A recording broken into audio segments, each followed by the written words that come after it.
Hi, everyone.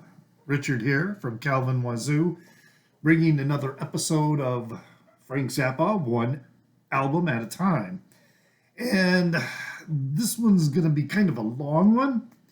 I'm going to be talking about We're Only in It for the Money, which is actually it's the third release of the Mothers of Invention, but the fourth release in the Zappa catalog. And there's a lot going on with this album, so it's going to be kind of a long video, and I'm going to try and stay on point as much as possible. But some general things about the album first. Okay, we got the cover, which I'm going to get to in just a moment. But we'll start off. Frank Zappa on this album plays acoustic guitar probably more than on any other release. And while he may have some other people playing in the recording, or at least speaking in the recording, such as Eric Clapton has some bit parts in this, but he doesn't play any guitar. All right, all he does is speak. And also, there were some of the mothers that normally did a lot of vocals on like Freak Out and Absolutely Free that were unavailable. So Zappa does a lot of the singing on this recording, and his voice, he speeds it up so that it sounds, in a different key, different timbre. So most of the lyrics are sung by him, and as I said, he's using this variable speed oscillator to change his voice. Now, let's get to the cover now, all right? So the cover was a parody on the Sgt. Pepper's album, which the Beatles released in 1967. We're Only in It for the Money was released in March of 1968. So MGM initially stepped in and said, okay, we can't release this album. See, originally they were going to have this as the inside of the gatefold. They were going to have that as the outside, and then this was going to be, the inside, so that it was reflective of the Sgt. Pepper's orientation of the album. Now, with the CD release, and this one is the 1995 Ryko disc release, they did do that and reverse the content so that it was replicating more closely the Sgt. Pepper's album. So they reversed it and switched the cover around so that it was not exactly replicating Sgt. Pepper's. There was no lawsuit. So MGM was afraid there might be a lawsuit, but there was no lawsuit. And in fact, there was some communication with Paul McCartney at the time saying, that they couldn't do anything. They were surprised. McCartney was surprised that Frank had so much control over the production of his album and things like that. Paul McCartney was like, we have people who do that. So he didn't have personally any issue with them doing that. In fact, he mentioned to Frank Zappa that Freak Out was actually an influence for Sgt. Pepper, in that the idea, not necessarily the same content, but that it was, a concept album having, a clear concept going from beginning to end. That is what influenced the Beatles when they went into production for Sgt. Pepper. Now, there was this insert with this other material, these sort of cutouts that were included. and some of which were creating problems again with the record company. I mean, this here, this nipple was actually um, belonged to one of the band members. It wasn't a woman's nipple. It was actually a male person's nipple. Not that that would make any huge difference. And then there's this curious line in here where you see Frank in this balloon. It says, between the badges, which was a reference to the Rolling Stones, Between the Buttons. And interestingly, Frank Zappa liked Between the Buttons. He liked the American release of it better than the British version with the British order of songs. And that he ran into Brian Jones, Frank Zappa did, and he ran into Brian Jones at a bar. I believe it was in West Hollywood or maybe in LA someplace. And he told him that he thought that Between the Buttons was far superior to Sgt. Pepper's. So Frank is creating this big joke. They went through a lot of expense in the production, and even with replicating this photo to go with it, as a joke on Sgt. Pepper's. And it was kind of funny because Frank was saying that the joke, all right, was that despite all their guru-ness, what Frank was saying about the Beatles, he was saying that they're only in it for the money, okay? But nobody got his joke because the Beatles were so popular and everyone thought that the Beatles were beyond reproach. So it just kind of went over their head. But the album did really, really well. In fact, it hit number 30 on the Billboard charts, which was the highest for any of his recordings so far. We're Only in It for the Money was also probably Zappa's most censored album, his most censored release. And most of the heavily censored releases were those that were pressed and for sale in Europe. He also, though, did his own censoring via editing the master tapes or the tapes for recording and for pressing, based on requests from the record company. So Zappa was involved in that editing, but the big issue was that there was this recording engineer at MGM who just took it upon himself to cut out huge chunks of songs because he thought they were offensive, and he was trying to do his friends a favor or something like that. So that's kind of how Frank worked around with some of the censors. He said, no, I'm not going to put up with this. And you tell me what you want removed, I will consider it, and then remove it. So, but that left MGM because they went ahead and they pressed a bunch of copies. In fact, they had like 40,000 copies already pressed and ready for distribution. And Frank was like, no, you are not going to release them. So what happened over time is that the MGM started releasing these heavily censored albums against Zappa's orders, against his will, and they would do it in places. This is according to statements that Frank had made, that they would release them in like the Midwest in stores or regions where it was unlikely that he would see these issues being sold. So it was all kind of very surreptitious. And also a lot of them, they did agree, okay, we will release, your recording the way you want it now here in the US.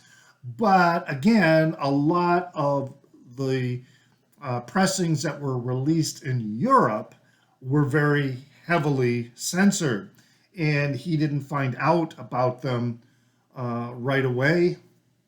In fact, it left him with great dismay because he ended up winning a music award, which he declined to accept because he he was receiving an award for a recording and release that he was saying I had very little to do with.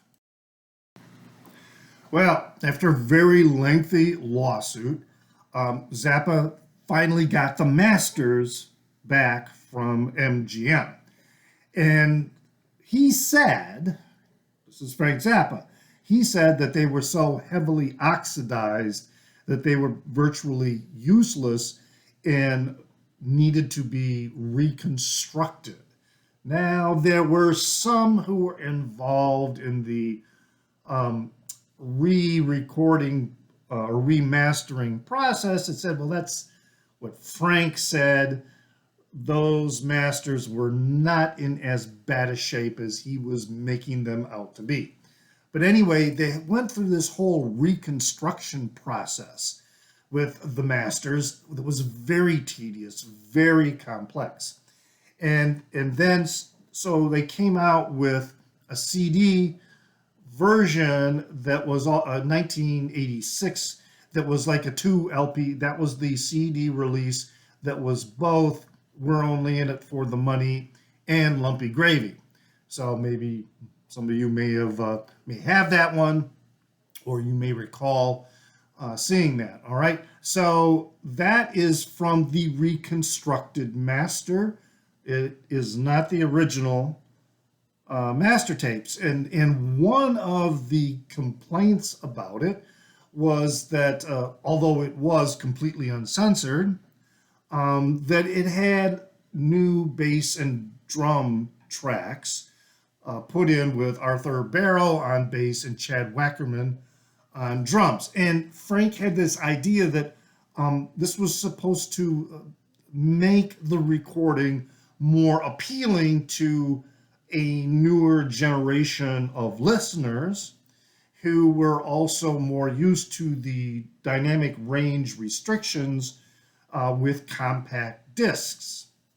So that was released with this new bass and drum track introduced. And interestingly enough, Arthur Barrow said that he reluctantly agreed to do this. He really liked the original master and didn't understand necessarily why Frank thought that it needed to be redone.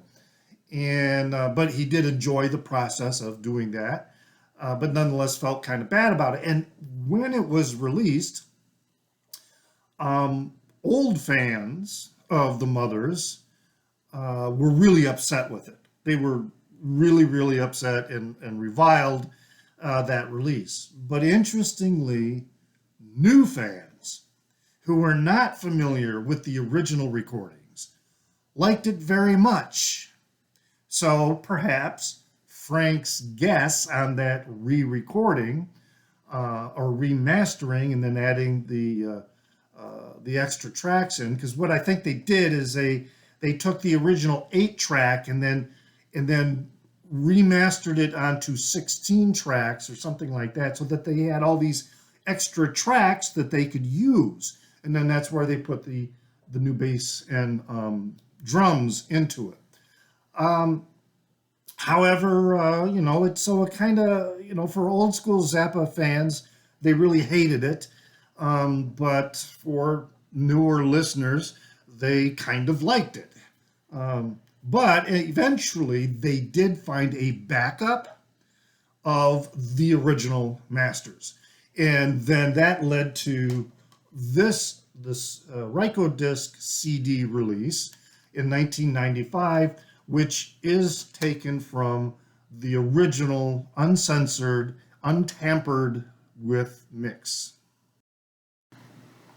Now, a very cool thing about We're Only in It for the Money was that it was added to the National Recording Registry of the Library of Congress in the year 2005. And at that time, um, the Library of Congress wrote or said, Frank Zappa's inventive and iconoclastic album presents a unique political stance, both anti-conservative and anti-counterculture, and features a scathing satire of hippiedom and America's reactions to it. For the album, Zappa's radical audio editing and production techniques produced an eclectic blend of electronic, avant-garde, and rock music that was influenced by such composers as Varese and Stravinsky. So there are many, many releases and reissues of just this album alone, which, if you're a Zappa completist, is going to create an enormous task for you to collect every iteration of We're Only in It for the Money, whether you're going to try and do it on vinyl or CD or both. There's probably a dozen versions that were distributed both on vinyl and on CD. And among those individual versions are a zillion different pressings, both American, European, and in some cases, some Japanese pressings. So yeah, if you want to be a real Zappa completist, it's going to be a chore for you to get every single one of the pressings and releases of this particular album. All right, let's talk about the songs. The album opens up with Are You Hung Up? And has Eric Clapton asking this question, Are you hung up? But it's not Eric, as I mentioned before, who's playing guitar, who does that little bit of psychedelic rock riff that is Frank Zappa. Then the person who whispers throughout the entire album is Gary Kalgren, I should say, who was, I believe, one of the recordings engineers. He was a person in the recording booth, and apparently he was involved in a little bit of whispering around while the whole thing was going on anyway. And when Zappa, found out about that, he wanted to incorporate it into the recording. Now, this first song has a lot of what is called this musique concrète, which is a term that was coined in 1948 by a French composer, Pierre Schaeffer, and it means music that is composed by manipulating already recorded music. So that's where that comes from. And there's a lot of this musique concrète in We're Only in It for the Money. There were examples of it as well, showing up in Freak Out and Absolutely Free and in Lumpy Gravy. And they will continue to show up in subsequent releases. When it came to Clapton, speaking on the record, Frank told him, I want you to pretend that you are Eric Burdon on acid. So the other interesting side issue is that Frank and Eric Clapton would jam together, do on acoustic guitars at Frank's house.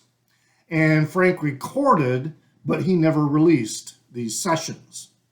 And then there was a time in 1968 when Eric Clapton joined the Mothers on stage.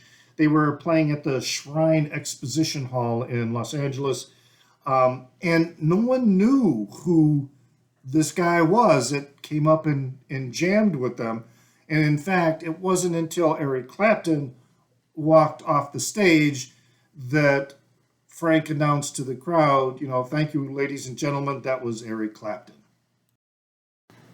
So that opening track quickly moves into the song Who Needs the Peace Corps? And this is when Frank starts taking his stab at hippies. In his earlier recordings of Freak Out, he did take some stabs at youth culture, but a lot of it was primarily his satire in scathing comments or editorializing was mostly focused on the current adult generation, um, the baby boomers. Well, he's a baby boomer. Let me rephrase that. The generation, that basically came out of World War II. And so he was going after the hippies who he viewed that they never wanted to stand for anything.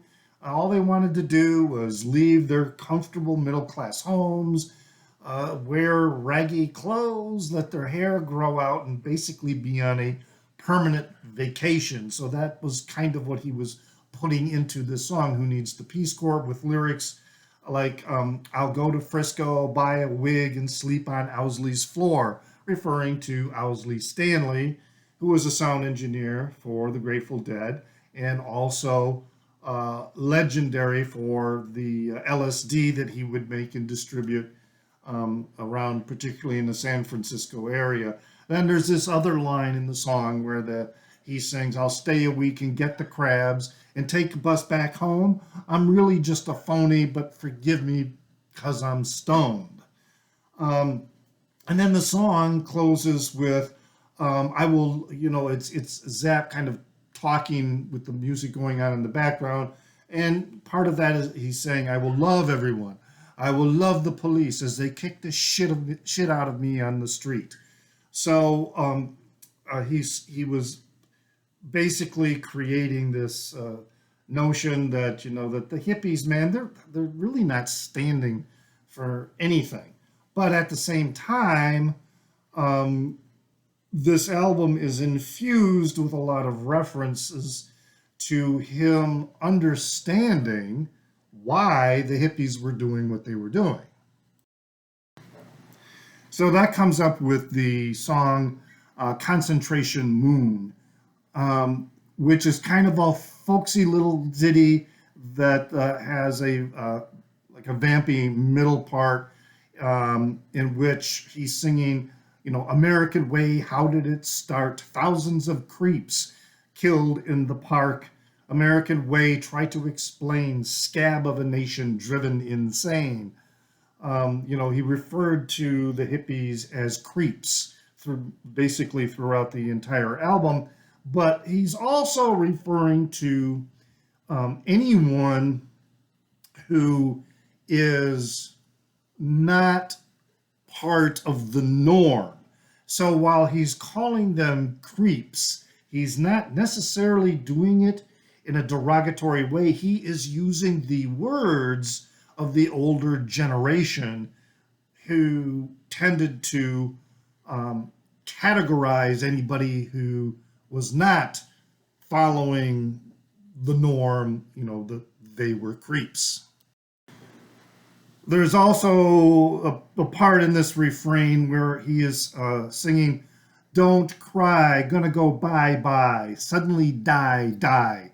Cop kill a creep, pow, pow, pow. So let me read to you this other explanation that Frank was uh, giving about this song and kind of what it was about. So you can see that he had a little bit of sympathy and perhaps even empathy for the hippies. He said the song is a make believe story about some very real concentration camps that the United States government built to house Japanese people during World War II. But the camps are still there. And it was a popular myth, let's hope it's a myth, among the hippies on the West Coast that very soon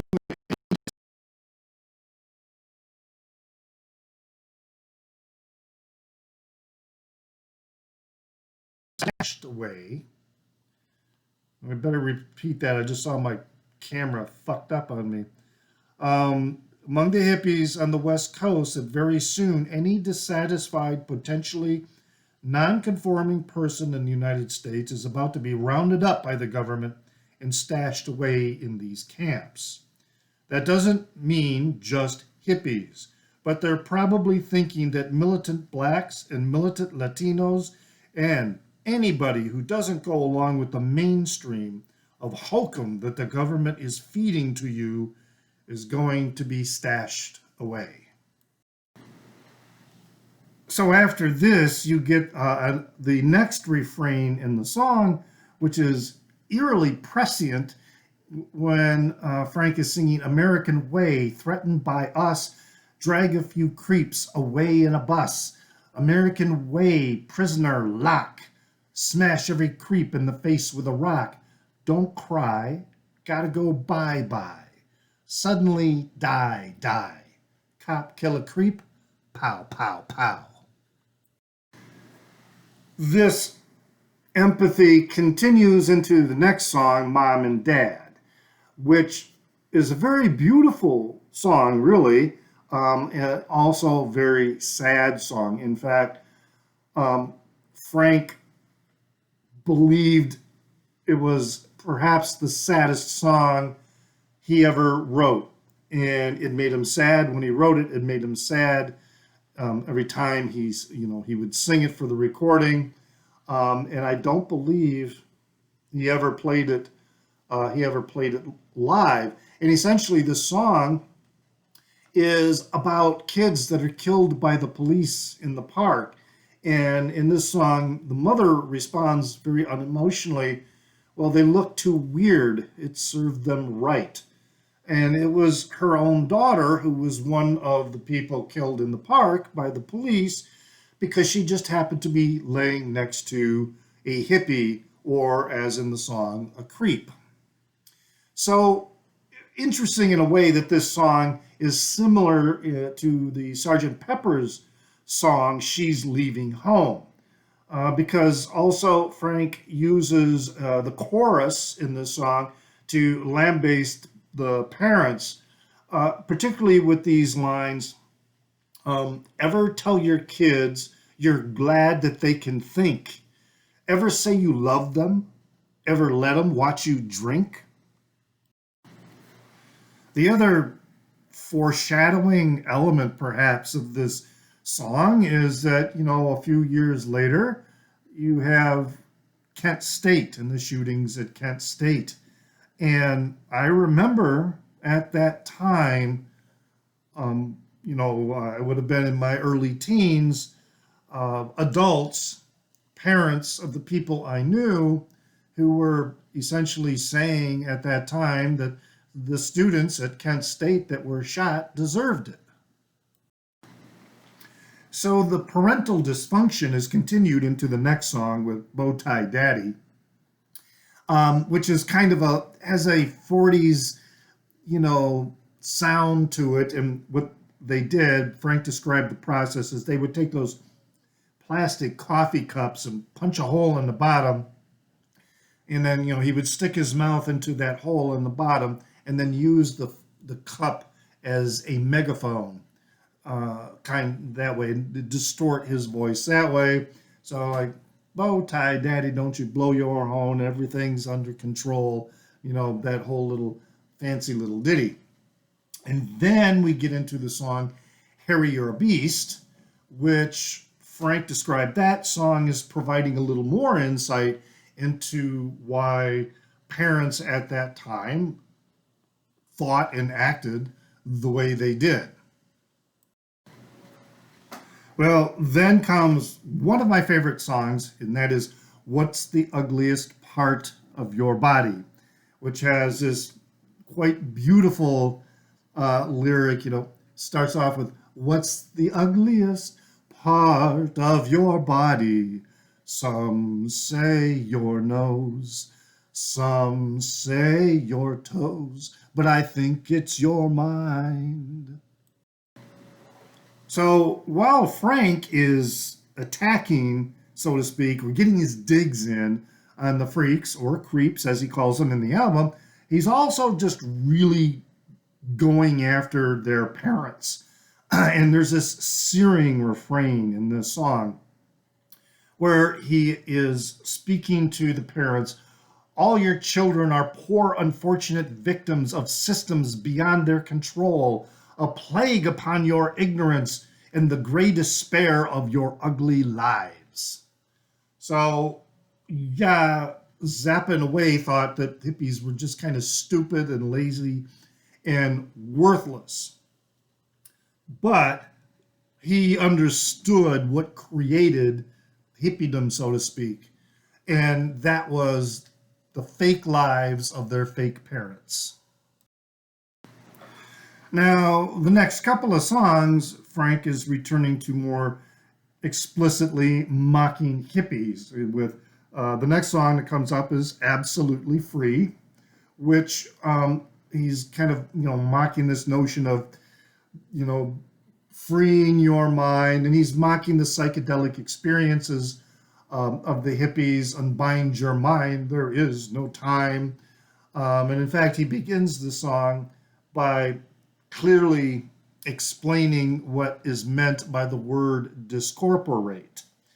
And then goes into the song Flower Punk, which is kind of a clever song and satire of Hey Joe, but not the Hendrix cover of Hey Joe, but the original song that was written by Billy Roberts and was being covered at that time by a lot of different bands in the San Francisco area that played the song at a fast rhythm. And of course, as you know, with the version that Hendrix, it was a much slower version. So Frank is mocking the way that these hippie psychedelic bands were playing the song at the time with the sped up style of the song. So this is what Frank had to say about this. He said that flower punk probably never will be popular because I think that you just can't tell people the truth all the time. But I didn't see any choice. I wasn't going to just make an album of pro flower power songs at a time when that was commercial to do just to get in the swim of that. I looked at the whole flower power thing while it was happening, and I just scratched my head and I said, are these guys kidding me? So for Frank, the whole flower power concept was becoming commercialized. And unwittingly so, the hippies were participating in that whole commercialization. So he goes on to say, I didn't really expect any group who was singing about flower power to believe in it. And that's the thing that was really bugging me about the whole thing, because the audience that was going along with the fad of flower power was being fed all this garbage, and never stopped for a moment to question the integrity of the people who were whipping it on them. And when I made my statement of flower punk, and so on and so forth, I got cast in a negative light as being some sort of ghoul who wouldn't go along with the sweetness and light that was pervading the United States in 1967. Well, now we go into side two, which starts off with the nasal retentive calliope music, which is some more of this musique concrète, and also has Eric Clapton saying, I see God, I see God. And then it goes into Let's Make the Water Turn Black, which turned out to be like one of the most heavily censored songs on the album. There were lots of things in the song that the MGM people just didn't get. For example, the reference to about the mother in the song working at Ned's Cafe with her apron and her pad. And the record people misinterpreted that and thought that she was serving people her sanitary napkin. I mean, when I listened to that for the first time, that never crossed my mind.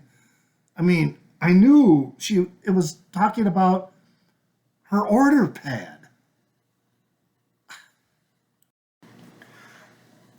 Now, this song and the one after it is referencing two real people that Zappa knew as he was growing up out in Ontario, California in the early 60s, Ronnie and Kenny Williams, who did some very weird and sometimes creepy things, such as lighting their farts on fire and like pulling out whatever they pulled out of their nose and then sticking it on a window in their room until the entire window was covered in this weird ochre greenish sheen. And then that's also followed then by the Idiot Bastard Son, which talks about the father's a Nazi in Congress today, the mother's a hooker somewhere in LA. And then, they find something, is it the offspring or something inside the car, and they put it in a jar to help it grow. Well, this is a continuation sort of adventures with Ronnie and Kenny, because they had a lot of things that they kept in jars in the garage, and I think perhaps one of them was an aborted fetus. I don't know for sure. I'd have to go back and look that one up in Frank Zappa, the real Frank Zappa book, because I know he talks about it in there. But then it goes in again with this attack toward the parental generation when Frank says, "You think you know everything. Maybe so. The song we sing, do you know? We're listening." It's also a little bit of a challenge to the younger generation. You think you know everything, but do you know what we're singing about in this song? And the next song is Lonely Little Girl, which starts off with this really great guitar riff.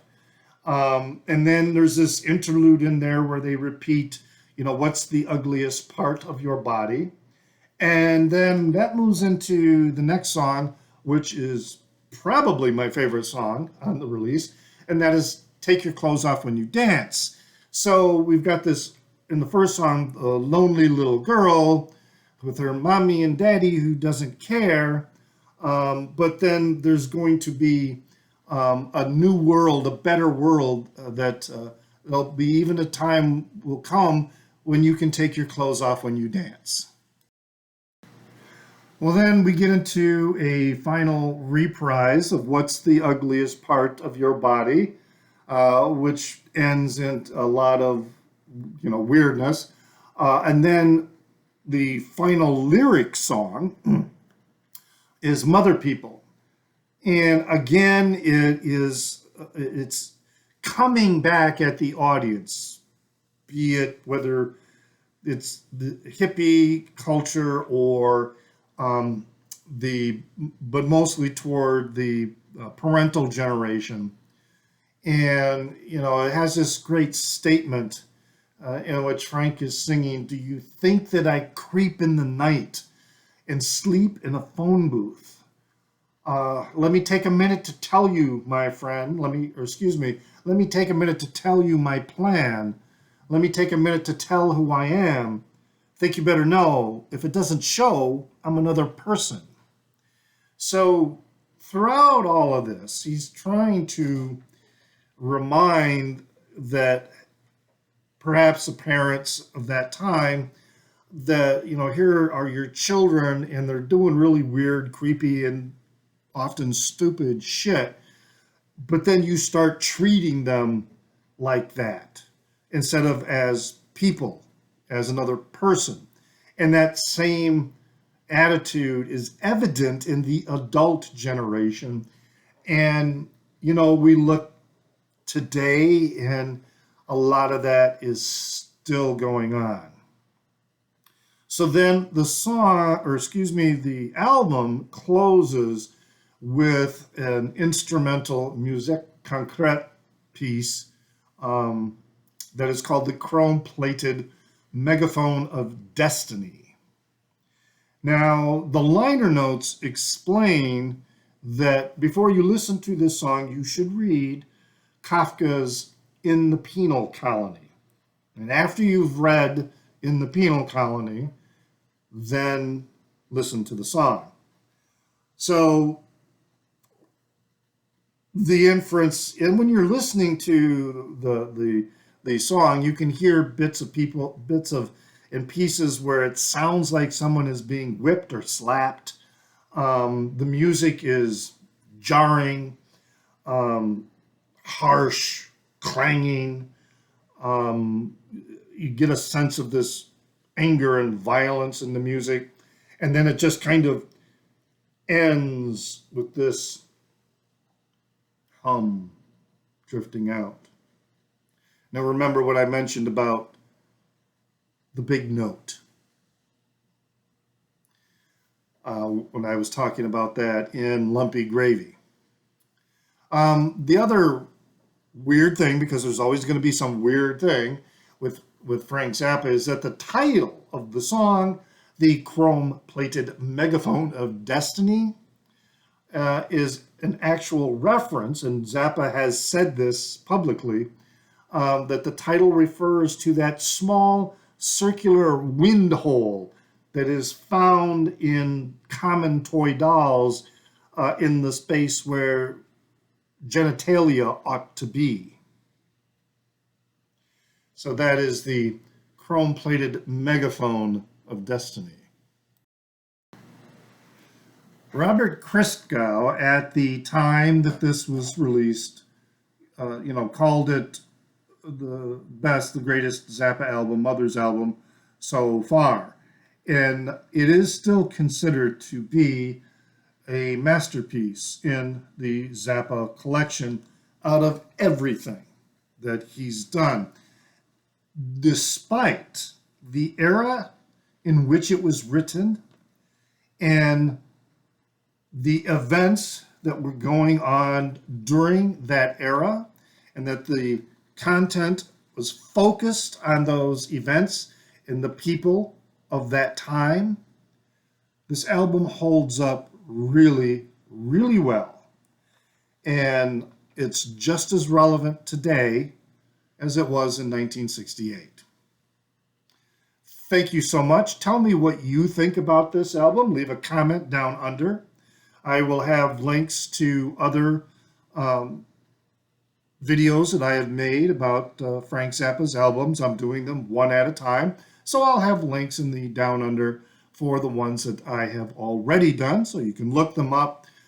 Please like and share. Leave a comment about what you think, and I hope that you will share my video.